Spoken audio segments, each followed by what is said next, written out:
মধ্যপ্রাচ্যের আকাশে আমেরিকার অহংকার আজ দাউ দাউ করে জ্বলছে।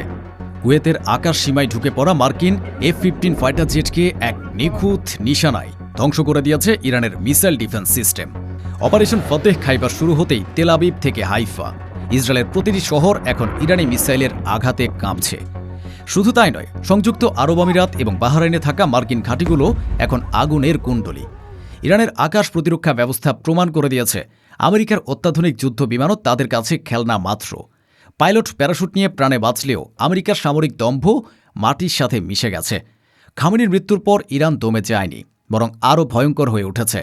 যুদ্ধের কৌশল বদলে তারা এখন মাল্টিপল কমান্ড সিস্টেমে হামলা চালাচ্ছে। আর্লি ওয়ার্নিং সিস্টেম ধ্বংস করে ইরান বুঝিয়ে দিয়েছে তাদের থামানোর সাধ্য এখন আর কারোর নেই। কিন্তু প্রশ্ন হল, বিশ্বের সেরা যুদ্ধবিমান F-15 কিভাবে ইরানের মিসাইলের শিকার হল? কুয়েতের আকাশে আমেরিকার নিরাপত্তা বলয় কি তবে ভেঙে পড়েছে? অপারেশন ফতেহ খাইবারের আসল লক্ষ্য কি? তেল আবিবে 200 মিসাইল হামলার পর নেতানিয়াহু কি এখন বাংকারে পালিয়েছেন? আমিরাত ও বাহরাইনে 150 মিসাইল আর 200 ড্রোন হামলার পর সেখানে থাকা মার্কিন F-35 যুদ্ধ বিমানগুলো কি নিরাপদে আছে, নাকি সেগুলো ধ্বংস হয়ে গেছে? ইরান কেন রাডার ও সার্ভেলেন্স সিস্টেম টার্গেট করছে? আর্লি ওয়ার্নিং সিস্টেম ধ্বংস করে তারা কি এখন বড় কোনো পারমাণবিক হামলার প্রস্তুতি নিচ্ছে? আর সবচেয়ে বড় প্রশ্ন, খামেনির মৃত্যুর পর IRGC কিভাবে যুদ্ধ পরিচালনা করছে? বিকেন্দ্রীকরণ কি আমেরিকাকে ভিয়েতনামের চেয়ে ভয়াবহ কোনো ফাঁদে ফেলবে? এসব প্রশ্নের উত্তর জানতে এবং মধ্যপ্রাচ্যের এই মহাযুদ্ধের লাইভ আপডেট দেখতে ভিডিওটিতে একটি লাইক দিয়ে শেষ পর্যন্ত আমাদের সাথেই থাকুন। চলুন রণাঙ্গনের তাজা খবরে যাওয়া যাক। ঘটনাটি ঘটেছে কুয়েতের আকাশ সীমায়। মার্কিন বিমান বাহিনীর গর্ব F-15 ঈগল ফাইটার জেটটি ইরানের সীমান্তের কাছাকাছি টহল দিচ্ছিল। হঠাৎই রাডারে ধরা পড়ে একটি দ্রুতগামী ইরানি মিসাইল। পাইলটরা কিছু বুঝে ওঠার আগেই মিসাইলটি আঘাত হানে যুদ্ধ বিমানটিতে। ইরানের রাষ্ট্রীয় গণমাধ্যম সহ আন্তর্জাতিক বিভিন্ন সংবাদ মাধ্যম প্রচার করেছে সে ভিডিও। বিস্ফোরণের পর এক পর্যায়ে নিয়ন্ত্রণ হারিয়ে মাটিতে আছড়ে পড়ে যুদ্ধ বিমানটি। পাইলট ইজেক্ট করে প্যারাশুট নিয়ে বেরিয়ে যেতে সক্ষম হন। কিন্তু আমেরিকার $130 মিলিয়ন বিমানটি এখন ধ্বংসস্তূপে পরিণত হয়েছে। এটি আমেরিকার জন্য এক বড় ধাক্কা। F-15কে বলা হয় আকাশ যুদ্ধের রাজা, কিন্তু ইরানের surface two air missile system প্রমাণ করে দিল যে তাদের আকাশ প্রতিরক্ষা ব্যবস্থা বিশ্বের যে কোনো বিমানের জন্য মরণ ফাঁদ। কুয়েতের আকাশও এখন আর আমেরিকার জন্য নিরাপদ নয়। পেন্টাগন এ ঘটনা ধামাচাপা দেওয়ার চেষ্টা করলেও ভিডিও ফুটেজ ভাইরাল হয়ে গেছে। এটি প্রমাণ করে ইরান এখন আর শুধু আত্মরক্ষা করছে না, বরং তারা আমেরিকার বিমান শক্তিকেও আঘাত হানছে। ইরান শুরু করেছে তাদের পাল্টা জবাব, অপারেশন ফতেহ খাইবার। এই অপারেশনের মূল লক্ষ্য হল ইসরায়েলের ভূখণ্ডে ব্যাপক ধ্বংসযজ্ঞ চালানো। এখন পর্যন্ত ইসরায়েলি ভূখণ্ড লক্ষ্য করে 200-এরও বেশি মিসাইল ছুড়েছে ইরানি বাহিনী। তেল আবিব, হাইফা এবং জেরুজালেমের আকাশে এখন শুধুই মিসাইল আর ইন্টারসেপশনের ধোঁয়া। আন্তর্জাতিক গণমাধ্যম বলছে ইসরায়েলের আয়রন ডোম সিস্টেম সব মিসাইলকে আটকাতে ব্যর্থ হয়েছে। হাইফা বন্দরের কাছে বেশ কয়েকটি মিসাইল আঘাত এনেছে। জেরুজালেমের কাছেও বিস্ফোরণের শব্দ শোনা গেছে। ইসরায়েলি মিডিয়া দাবি করছে তারা সব মিসাইল প্রতিহত করেছে, কিন্তু সোশ্যাল মিডিয়ায় ছড়িয়ে পড়া ভিডিওতে দেখা যাচ্ছে দাউ দাউ করে জ্বলছে তেল আবিবের বিভিন্ন এলাকা। নেতানিয়াহু প্রশাসন ক্ষয়ক্ষতি আর প্রাণহানির তথ্য গোপন করার চেষ্টা করছে, কিন্তু আগুনের লেলিহান শিখা সত্যটি প্রকাশ করে দিচ্ছে।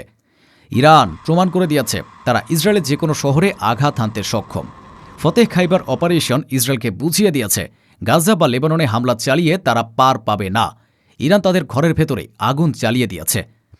তবে ইরান এখন পর্যন্ত সবচেয়ে বেশিবার হামলা চালিয়েছে সংযুক্ত আরব আমিরাতে। দেশটিতে প্রায় 150 মিসাইল আর 200 ড্রোন হামলা চালিয়েছে আমিরাতের বিভিন্ন গুরুত্বপূর্ণ স্থাপনায়। আমিরাত ইসরায়েলের অন্যতম ঘনিষ্ঠ মিত্র এবং আব্রাহাম অ্যাকর্ডে স্বাক্ষরকারী প্রথম দেশ। তাদের আল ধাফরা এয়ারবেসে রয়েছে মার্কিন F-35 যুদ্ধ বিমান, যা ইরানের বিরুদ্ধে হামলায় ব্যবহার হয়েছে। ইরান এই এয়ারবেসকে লক্ষ্য করে ড্রোন ও মিসাইল ছুড়েছে। স্যাটেলাইট ইমেজ থেকে দেখা যাচ্ছে আল ধাফরা এয়ারবেসের রানওয়ে এবং হ্যাঙ্গারে বড় ধরনের ক্ষতি হয়েছে। বাহরাইনকেও টার্গেট করেছে ইরান। বাহরাইনকে বলা হয় মধ্যপ্রাচ্যের মার্কিন সামরিক শক্তির কেন্দ্র। সেখানে থাকা মার্কিন নেভাল বেস এবং এর অন্যতম শক্তিশালী রাডার সিস্টেম ধ্বংস করেছে ইরান। এর মধ্যে দেশটিকে লক্ষ্য করে 7টি মিসাইল আর 34টি ড্রোন ছুড়েছে IRGC। ইরান বুঝিয়ে দিয়েছে যারা ইসরায়েলকে সাহায্য করবে তাদেরও রেহাই নেই। আমিরাত ও বাহরাইন এখন আগুনের কুণ্ডলী। তাদের তেল স্থাপনা এবং সামরিক ঘাঁটিগুলো ইরানের সহজ লক্ষ্যে পরিণত হয়েছে। ইরানের প্রথম 2 দিনের হামলার লক্ষ্যবস্তু ছিল মধ্যপ্রাচ্যের বিভিন্ন দেশে থাকা মার্কিন রাডার সিস্টেম এবং সার্ভেলেন্স ইকুইপমেন্ট।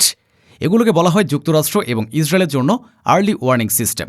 এই সিস্টেমগুলো ধ্বংস করতে পারলে লক্ষ্যবস্তুতে আঘাতের পরিধি বেড়ে যাবে ইরানের।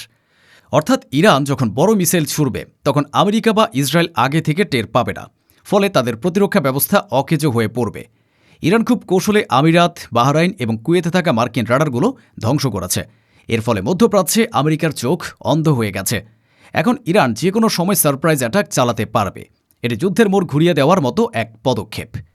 পেন্টাগন এখন দিশেহারা, তাদের সার্ভেলেন্স নেটওয়ার্ক ভেঙে পড়েছে। তারা বুঝতে পারছে ইরান শুধু এলোমেলো মিসাইল ছুড়ছে না, বরং তারা অত্যন্ত সুপরিকল্পিতভাবে আমেরিকার প্রতিরক্ষা ব্যবস্থাকে পঙ্গু করে দিচ্ছে। সবচেয়ে গুরুত্বপূর্ণ বিষয় হল, সর্বোচ্চ ধর্মীয় নেতা খামেনির মৃত্যুর পর ইরান যুদ্ধের কৌশলে বড় পরিবর্তন এনেছে। যুদ্ধের নেতৃত্বে আনা হয়েছে বিকেন্দ্রীকরণ বা ডিসেন্ট্রালাইজেশন, অর্থাৎ একটি নির্দিষ্ট কমান্ড সেন্টারের পরিবর্তে বহুমুখী নেতৃত্বে চলছে হামলা।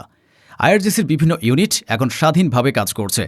যদি আমেরিকার হামলায় একটি অংশ ক্ষতিগ্রস্ত হয়ও, বাকিরা লড়াই চালিয়ে যেতে পারবে। এই কৌশল আমেরিকাকে ভিয়েতনামের চেয়েও ভয়াবহ এক ফাঁদে ফেলেছে। আমেরিকা জানে না কার সাথে যুদ্ধ করবে বা কাকে মারলে যুদ্ধ থামবে। আইআরজিসি এখন এক অদৃশ্য এবং অদম্য শক্তিতে পরিণত হয়েছে। ইরানিরা যুদ্ধ বা মৃত্যুর চেয়ে আত্মসমর্পণকে বেশি ভয় পায়। তারা মনে করে যুদ্ধে জয় পাওয়া সম্ভব, কিন্তু আত্মসমর্পণে অস্তিত্ব বিলীন হয়। তাই তারা শেষ রক্তবিন্দু দিয়ে লড়াই চালিয়ে যাবে। আমেরিকা ও ইসরায়েল এখন বুঝতে পারছে তারা ইরানের পাতা ফাঁদে পা দিয়েছে। তাদের F-15 ধ্বংস হয়েছে, রাডার সিস্টেম অকেজো হয়েছে এবং তেল আবিবে মিসাইল পড়ছে।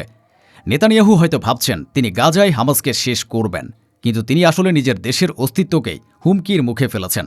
আমেরিকাও এখন মধ্যপ্রাচ্যে তাদের ঘাঁটিগুলো রক্ষা করতে হিমশিম খাচ্ছে। $13 বিলিয়ন রণতরী পাঠিয়েও আমেরিকা ইরানকে দমাতে পারেনি, বরং তাদের জাহাজগুলোই এখন ইরানের মিসাইলের টার্গেটে।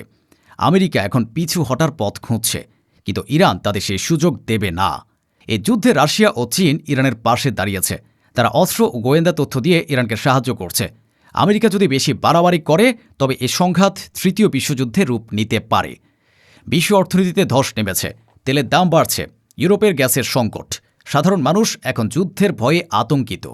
ইরান প্রমাণ করে দিয়েছে তারা এক নয়, তাদের পেছনে রয়েছে শক্তিশালী মিত্ররা। আমেরিকা ও ইসরায়েল এখন এক ঘরে হয়ে পড়েছে। মধ্যপ্রাচ্যের আকাশ এখন বারুদের গন্ধে ভারী। কুয়েতের আকাশে F-15 ধ্বংসের ঘটনা প্রমাণ করে আমেরিকার দাদাগিরির দিন শেষ। অপারেশন ফতেহ খাইবার ইসরায়েল ও আমেরিকাকে বুঝিয়ে দিয়েছে ইরান হার মানার পাত্র নয়। তেল আবিব থেকে দুবাই কোথাও শান্তি নেই। জালেমের পতন আসন্ন। আমেরিকা ও ইসরায়েল যতই শক্তিশালী হোক, সত্যের জয় হবেই। প্রিয় দর্শক, আপনারা কি মনে করেন F-15 ধ্বংসের পর আমেরিকা কি পিছু হটবে? ইরান কি পারবে ইসরায়েলকে মানচিত্র থেকে মুছে ফেলতে? আপনার মূল্যবান মতামত কমেন্টে জানান। ভিডিওটি ভালো লাগলে লাইক দিন এবং শেয়ার করে বিশ্বকে জানিয়ে দিন মধ্যপ্রাচ্যে মহাযুদ্ধ শুরু হয়ে গেছে। সত্যের পক্ষে থাকুন, অন্যায়ের বিরুদ্ধে সোচ্চার হন। দেখা হবে পরবর্তী ভিডিওতে, ইনশাআল্লাহ।